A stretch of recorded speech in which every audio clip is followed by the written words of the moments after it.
Anong pinagawa sa iyo ni Mercy na amo mo? Anong iniutos sa iyo? Mag-open po ng checking account. Sinamahan ka niya sa bangko? Opo. Alright. Sa labas po siya. Sa labas siya.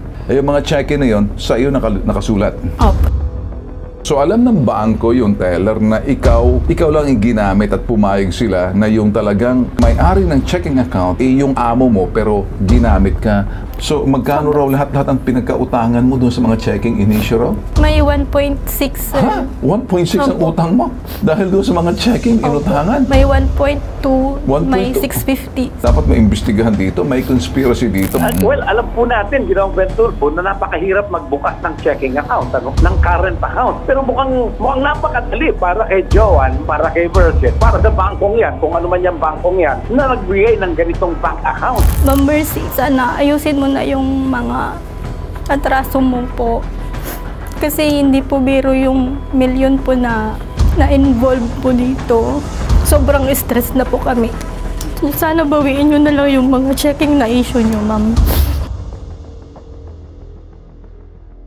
Nagamit po yung pangalan ko sa pagbukas ng checking account at ngayon po, ako po yung hinahabol ng na-issuehan ng cheque ni Mercy Creman. Kinumbinsi daw sila ng negosyanteng si Mercy na magbukas ng checking account sa iba't ibang bangko. Dati po akong empleyado ni Mercy Creman sa salon niya sa Aringay. Sinikayat niya po akong mag-open ng checking account sa East West Bank kapalit po ng credit card na ino-offer niya sa akin. Hindi ko siya itinuring na ibang tao dahil matagal niya akong supplier. Wala akong naging problema. Kaya nung mag-request siya sa akin na mag-open ako ng checking account, matik ako. Oras na nirelease ng bangko ang kanilang mga checkbooks. Kokolektahin daw ito ni Mercy. Lingid sa kaalaman ng mga biktima. Inisyu na ang kanilang mga cheque sa iba't ibang rice supplier na katransaksyon ni Mercy. Ang ending, bouncing checks dahil walang pondo ang mga cheque. Sana po matulungan niyo po kami ni nanay ako na matigil na po yung ginagawa ni Ma'am Mercy. Baka may mabiktima pa po.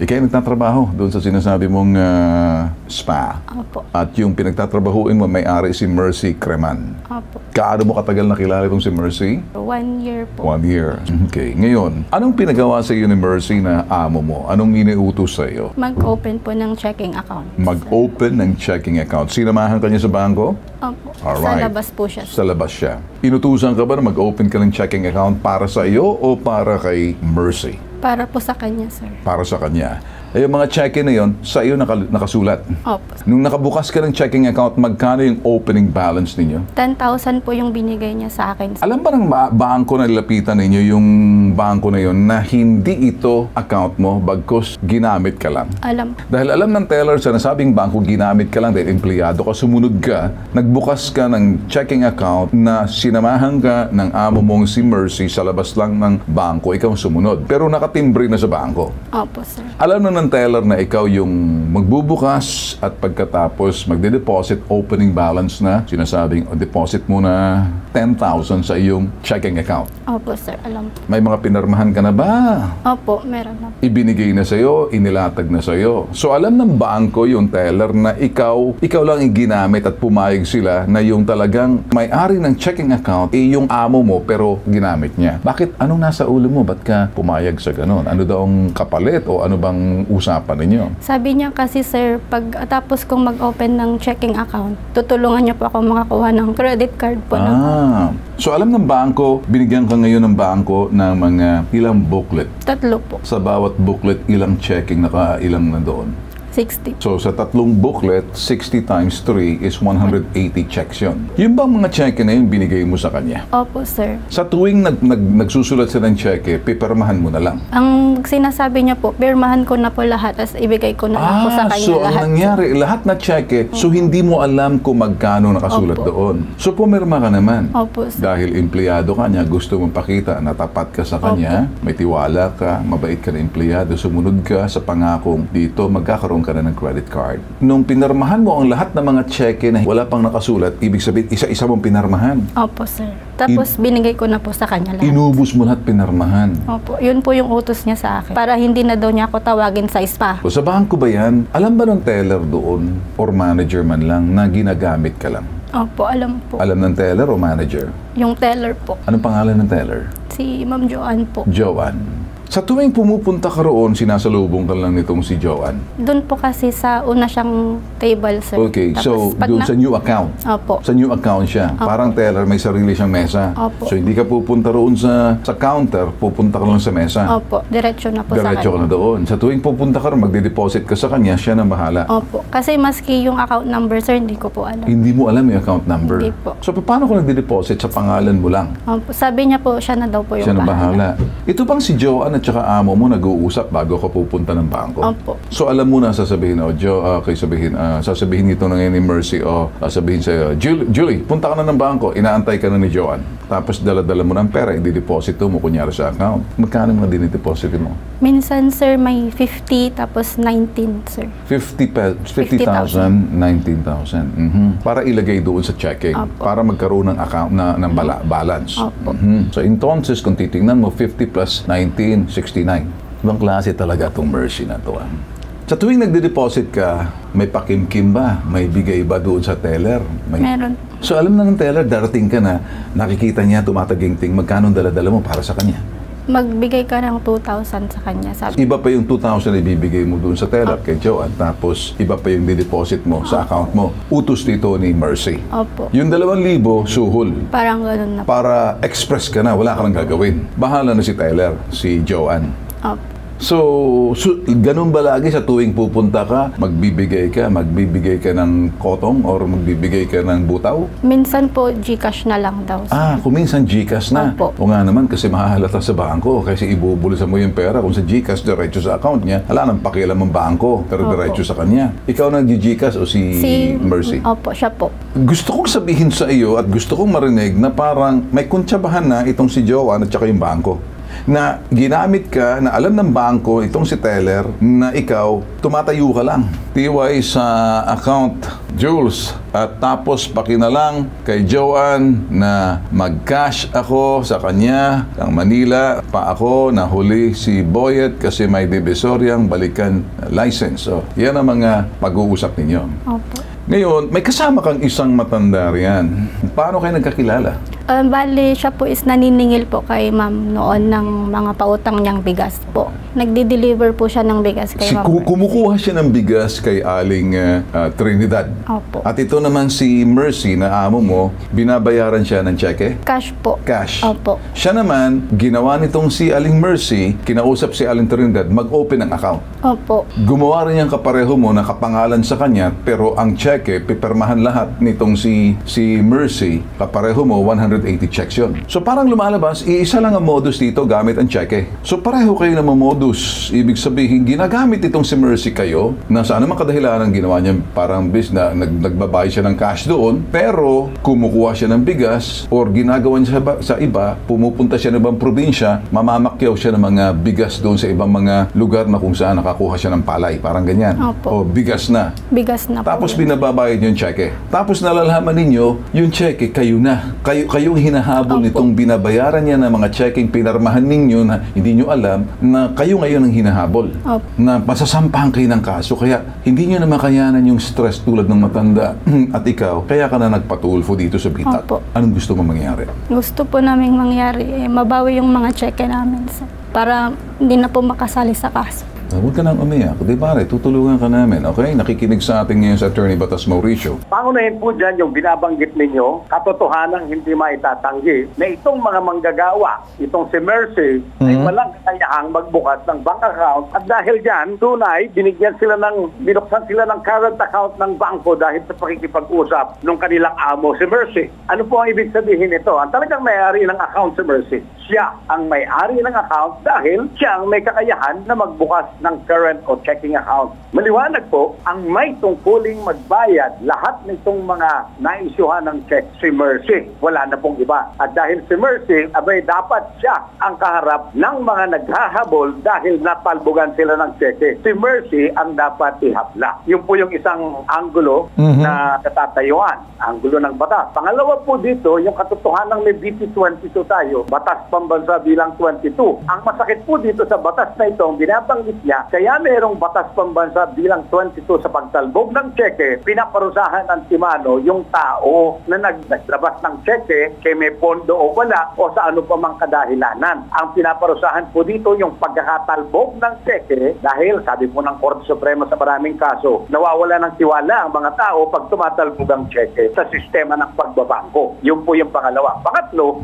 medyo masakit din po, pero yung pong issue ng estafa dahil yung pong pagbabayad ng cheque ang tumatalbog kasabay ng pagtanggap ng bigas nitong si Mercy, ituturing po yan na estafa by bouncing check sa ilalim ng Artikulo 315 ng Revised Penal Code. Ang nakikita po natin, kailangang mauna po si Julie sa pagsasampa ng kaso para tandahin. Ito pong si Mercy, siya ay papanagutin. Isasama po ang bangko dyan. Kasong civil po yan. Pero kailangan pong maging maliwanag na isinasama silang dalawa sa demandahan dahil si Mercy at yung bangko ang may kinalaman sa pagkakaroon ng checking account nitong mga manggagawa lamang. Paano nyo nagagawa to?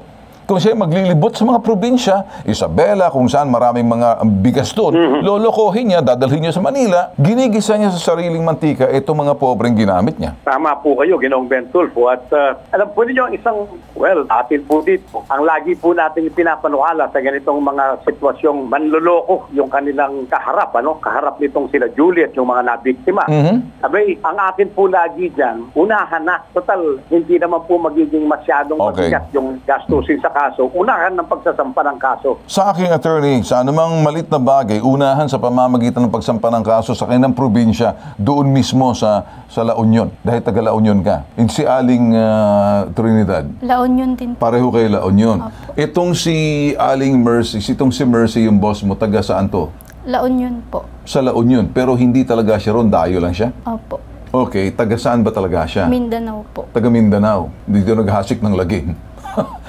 Kung ikaw nanonood ngayon, Mercy, makinig ka. May karapatan kang makuha na ng panig. Ito'y empleyado mo, nare-reklamo ka sa cheque. So, may karapatan kang makuha ng panig. Tatawagan ka namin at para ikay kukumpirman mo hindi. Okay? Yung kanyang negosyo nandoon pa rin. Opo. Abay, pwede nating ilapit ito sa NBI. Pero at the same time, tatanong ko sa iyo, manawagan ka, ilagay natin ng picture. Split screen tayo kay Mercy at saka si Julie. Ma'am Mercy, sana ayusin mo na yung mga atraso mo po.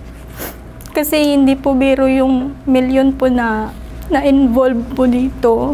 Kasi ako na po yung nahihirapan po. Pati trabaho ko po, hindi ko na po naasikaso. Yung anak ko po, ngayon may sakit, pero nandito po ako kay Sir Ben. Hindi na po kami nakakatulog ni nanay, hindi na kami nakakain. Sobrang stress na po kami. Sana bawiin nyo na lang yung mga checking na issue nyo, ma'am. Okay, Sa totoo lang, sir, hindi po alam ng mga magulang ko na nandito ako, sir. Pati yung mga kapatid ko, wala po silang alam. Naintindihan ko dahil malayo ka pa, naawa nga kami sa iyo. Awang-awa kami sa iyo tsaka kay Ate Trinidad, may stress na kayo kahapon. So, ganito na lang. Kung ikay nanonood ngayon, Mercy, alam ko nanonood ka. Nakausap natin kanina itong bitag ang NBI, National Bureau of Investigation La Union. Sa Zoom meeting lang sila at hindi makapagsalita on air. Okay? Pupunta raw mga nagrereklamo ang NBI La Union para maasistihan at matulungan sila. Okay, tutulungan ka namin dito. Ano? So, magkano raw lahat ang pinagkautangan mo doon sa mga checking in-issue raw? May 1.6, sir. Ha? 1.6 ang utang mo? Dahil doon sa mga checking inutangan? May 1.2, may 650. Dapat may imbestigahan dito, may conspiracy dito to commit a conspiracy. Nung bang kinuha yung cheque, inabot sa iyo ng bangko or si Mercy ang kumuha? Paano ba nakuha yung checking account mo? Bali, ako po yung pumapasok sa bangko, sir. Si Mercy nasaan? Nasa sasakyan po. Minsan po nasa bahay lang. Tinatawagan ni Mercy yung contact ni si Joanne na darating ka na. Opo. Nasa labas lang siya ng sasakyan. Si Mercy, pero ikaw pupunta, sasalubungin ka na ni Joanne. Opo. Bibigay na lang po niya sa akin. Ibibigay niya sa iyo. So, kumbaga, planchado na ang lahat pag dumating ka. Opo. Attorney, ito pa, malaman mo, sa tuwing pumupunta si Joanne magde-deposit, merong pakimkim doon sa teller o sa new account na 2,000 piso. Totoo to? Opo.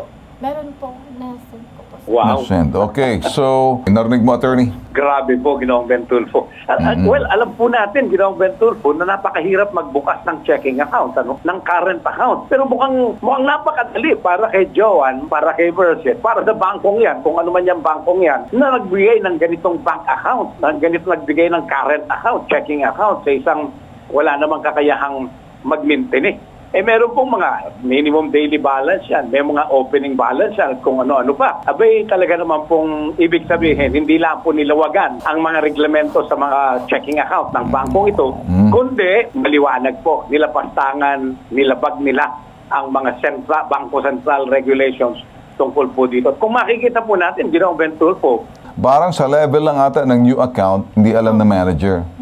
So sa level lang ng new account, doon sa may sariling mesa siya, hindi siya sa counter, tama? Doon kasi nasa lubong. Yun ang sinasabi mo si Joanne. Opo. Pakimkim na 2,000 at ang opening balance na binuksan mo magkano? 10,000. Okay. At pagkatapos, sa tuwing magde-deposit si Joanne, lalagyan niya ng alaman na 19,000, tama? Opo. Tapos 50,000. Opo. Lagi siyang may pakimkim doon kay Joanne. Ikaw nag-aabot. Opo. Pero sa bandang huli, anong sinabi sa inyo, Joanne? Pwede ba i-Gcash na lang? I-Gcash na lang daw ni Ma'am I-Gcash na lang. So, meron talagang ugnayan. Nakita mo, attorney? Parang apparently there's a conspiracy to commit fraud. yeah. Itong tao naman to, sa bagay, sa mga taong sophisticado, sa mga taong edukado, sa mga taong naintindihan ang sitwasyon kung ikay na marunong, sa mga taong simple tulad nitong si Julie, hindi natin siya masisisi kasi may moral authority ang kanyang boss. Anong tingin nyo ngayon, attorney? Baka sakaling pwede po kayong magbigay payo na lang, approach avoidance para makaiwas kung meron mang gagawang mga dorobo ng kapareho na to. Let's educate, let's inform to save the others na wag na itong modus na to matigil ng ganitong klaseng stable. Kayo po. Pinakaunang payo po natin, huwag pong magbubukas ng checking account o current account, lalo na kung ang nagpapabukas sa atin ay ibang tao. Bakit po? Ay malamang-lamang, hindi po tayo ang gagamit ng current account o checking account at dahil dyan, maabuso po yung account na yon. Ang problema natin, pagka yung account na yan, na nasa pangalan natin, nabuksan sa pangalan natin, abay gagamitin ng ibang tao, tiyak magkakaroon po ng problema, magpapatalbog. Sigurado po, mga kaso po ang haharapin natin, pinakamababa ang bouncing checks law, BP22, at estafa sa ilalim ng Artikulo 315 ng Revised Penal Code of the Philippines. Para po maiwasan to, ang payo po ng batas ay pabitag mo, huwag na huwag po kayong papasok sa ganitong transaksyon, papayag magbukas ng account nang hindi kayo ang may control ng account. Ayun. Yun naman ay anti-scam tips ang binigay ninyo na kung maaari, wag pumayag. Sige, attorney, kami nagpapasalamat sa iyo. Tutulungan po namin to. Makikipag-ugnayan kami sa National Bureau of Investigation para may sagawang investigasyon, top to bottom, para magkaalaman na inilantad ka namin, inosente ka. Ito ngayon, kinakailangan mauna tayong magsampa ng kaso.